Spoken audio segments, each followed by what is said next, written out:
So ayan guys, nag-harvest na aming bagong setup na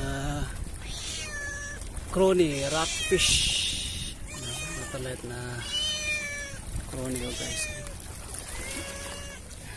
Lupit ng mga huli guys, ang laki. Mamaw. Alright,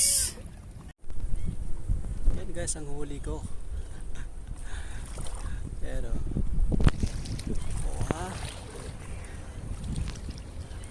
mamaw guys, laki.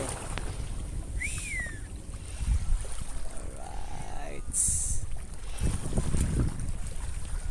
sinimin nandun sa taas. Fish on guys, panalo.